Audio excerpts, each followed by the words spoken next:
சரவணன் வீட்டிற்கு சந்தோஷமாக வருகிறான். அவனின் கையில் சாலரி கவர்.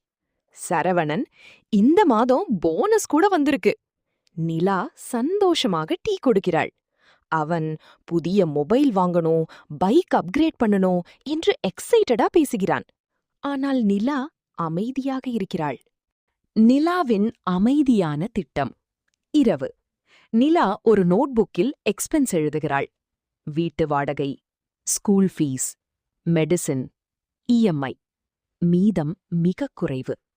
அவள் மெதுவாக ஒரு சிறிய பாக்ஸை திறக்கிறாள்.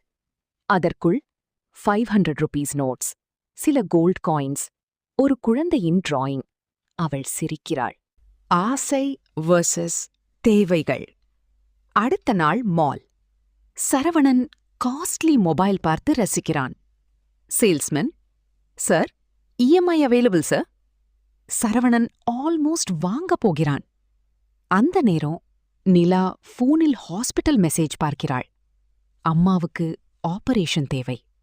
அவள், வீட்டில் டென்ஷன். ஆபரேஷனுக்கு 1,00,000 தேவை. சரவணன் ஹெல்ப்லெஸ்ஸா இருக்கிறான். என்னால அம்மாவை காப்பாத்த முடியல. அவன் அழுகிறான். அந்த நேரம் நிலா அமைதியாக அந்த சீக்ரெட் பாக்ஸை கொண்டு வருகிறாள். சரவணன் பாக்ஸை திறக்கிறான். அதற்குள் cash bundles, gold coins, savings notebook. Total 1,12,000 rupees. Saravanan shock. இவ்வளவு பணம் எப்படி? நிலா, நீ அன்னெசசரி எக்ஸ்பென்ஸ் நினைச்ச ஒவ்வொரு நேரத்திலும் நான் ஃபியூச்சர் நினைச்சேன். அவள் தொடர்கிறாள். ஒரு குடும்பத்தை நடத்துறது சம்பாதிப்பதால மட்டும் இல்ல, காப்பாத்துறதால. Operation successful. அம்மா கண்ணீர் மல்க. நிலா மாதிரி பெண் கிடைக்க நான் புண்ணியம் பண்ணிருக்கணும். சரவணன் மனைவியை பார்த்து உணர்ச்சியாக, நீ என் வைஃப் இல்ல, நம்ம வீட்டோட பிளெஸ்ஸிங். சில நாட்கள் கழித்து டைனிங் டேபிள்.